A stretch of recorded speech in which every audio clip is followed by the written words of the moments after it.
দেব সর্বশেষ আপডেট বাংলা সংবাদ। শুরুতেই শিরোনাম। অন্তর্বর্তীকালীন সরকারের শপথ কখন জানালেন সেনাপ্রধান। বাংলাদেশে শেখ হাসিনা সরকারের পতন নিয়ে আন্তর্জাতিক প্রতিক্রিয়া। এবং সবশেষে দেখবেন ভারত থেকে পালাতে পারছে না হাসিনা, আটক করে আন্তর্জাতিক আদালতে গুম খুনের বিচার শুরু।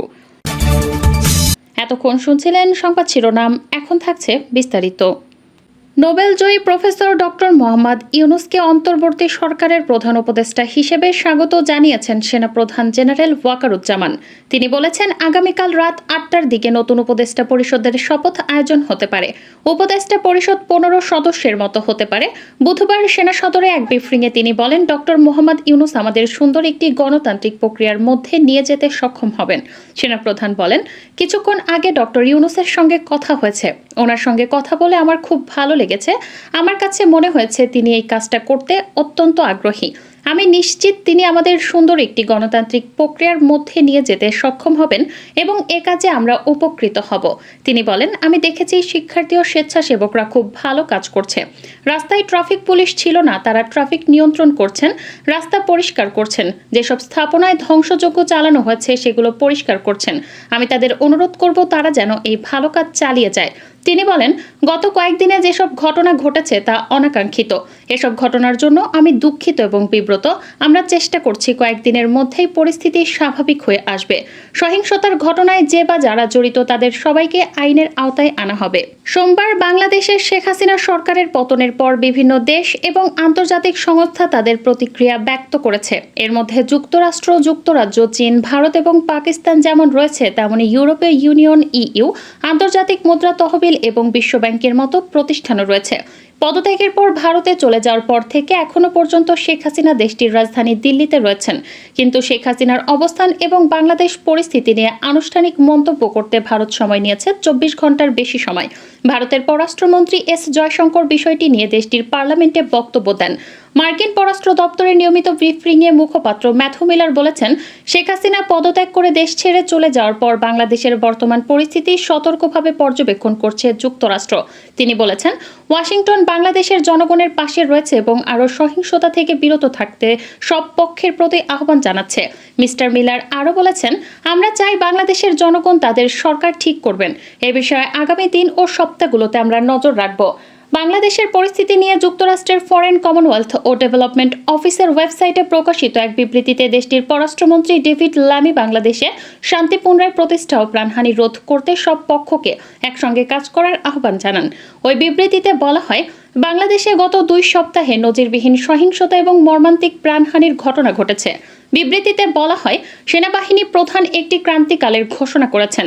এমন অবস্থায় সহিংসতার অবসান, শান্তি পুনরুদ্ধার, পরিস্থিতি শান্ত ও প্রাণহানি রোধে সব পক্ষকে একসঙ্গে কাজ করতে হবে। বাংলাদেশের রাজনৈতিক পালাবদলের পর সোমবারই বিশ্বব্যাংক বলেছে, তারা বাংলাদেশকে যেসব ঋণ দিয়েছে সেগুলো পর্যালোচনা করা হবে এবং বাংলাদেশের উন্নয়নের প্রতি তাদের অঙ্গীকার অব্যাহত থাকবে।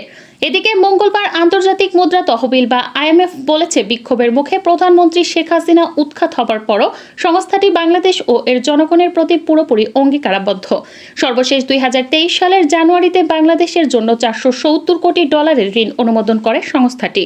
আইএমএফ এর বিবৃতিতে বলা হয়েছে, বাংলাদেশ এবং এর জনগণের প্রতি আমরা সম্পূর্ণ অঙ্গীকারাবদ্ধ থাকব এবং অর্থনৈতিক স্থিতিশীলতা নিশ্চিত করতে আমাদের সমর্থন অব্যাহত থাকবে। এদিকে বাংলাদেশের রাজনৈতিক পরিস্থিতি নিয়ে সরাসরি কোনো প্রতিক্রিয়া না জানালেও শেখ হাসিনার পতনের পর সারা দেশে যে ব্যাপক সহিংসতা ও হামলা ছড়িয়ে পড়েছে তা নিয়ে উদ্বেগ প্রকাশ করেছে ইইউ। সামাজিক মাধ্যম এক্সে দেয়া এক পোস্টে বাংলাদেশ ইইউ রাষ্ট্রদূত চার্লস হোয়াইটলি লিখেছেন, ইইউ মিশনের প্রধানরা বাংলাদেশের ধর্মীয়, জাতিগত এবং অন্যান্য সংখ্যালঘুদের উপর এবং তাদের প্রার্থনার জায়গায় একাধিক হামলার খবর খুবই উদ্বিগ্ন। গাজীপুরের কাশিমপুর কেন্দ্রীয় কারাগার থেকে ২০৯ জন বন্দী পালিয়ে গেছেন। পালিয়ে যাওয়ার সময় নিরাপত্তা কর্মীদের গুলিতে ৬ জন বন্দী নিহত হয়েছেন। বুধবার ৭ আগস্ট বিকেলে কাশিমপুর হাই সিকিউরিটি কেন্দ্রীয় কারাগারের সিনিয়র জেল সুপার এ তথ্য নিশ্চিত করেছেন।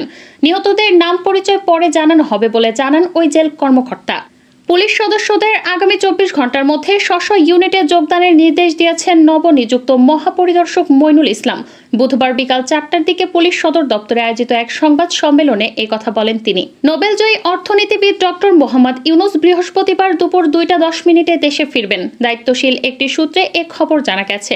ডক্টর মোহাম্মদ ইউনুসকে প্রধান করে দেশের পরবর্তী অন্তর্বর্তী সরকার গঠনের সিদ্ধান্ত নেওয়া হয়েছে। গতকাল মঙ্গলবার রাতে বঙ্গভবনে প্রেসিডেন্ট মোহাম্মদ শাহাবুদ্দিনের সঙ্গে 3 বাহিনীর প্রধানগত ও ছাত্র আন্দোলনের সমন্বয়কদের বৈঠকে এই সিদ্ধান্ত হয়। শেখ হাসিনা হঠাৎ করে দেশ ছেড়ে পালিয়ে যাওয়ার আগের রাতে সেনাপ্রধান তার জেনারেলদের সঙ্গে বৈঠক করেন। সিদ্ধান্ত নেন কারফিউ বলবৎ রাখতে সেনারা বেসামরিক লোকদের ওপর গুলি চালাবেন না। তবে সেনাপ্রধান জেনারেল ওয়াকারুজ্জামান যখন বাংলাদেশের সাবেক প্রধানমন্ত্রী শেখ হাসিনাকে স্পষ্টভাবে জানান যে সামরিক বাহিনী আর তার নেতৃত্বাধীন সরকারকে আর সমর্থন দিতে পারবে না, সে সময় তার দেশত্যাগের পরিস্থিতি সৃষ্টি হয়। 7 আগস্ট সকালে এক এক্সক্লুসিভ প্রতিবেদনে বাংলাদেশের সেনা কর্মকর্তাদের বরাত দিয়ে এমনটি জানিয়েছে বার্তা সংস্থা রয়টার্স। সোমবার প্রধানমন্ত্রীর বাসভবন গণভবন অভিমুখে মিছিলের কর্মসূচি ছিল আন্দোলনকারী জনতার। মিছিল শুরু হওয়ার 1 ঘণ্টা আগে গণভবনে আসেন সেনা, বিমান ও নৌবাহিনীর প্রধান এবং পুলিশের মহাপরিদর্শক।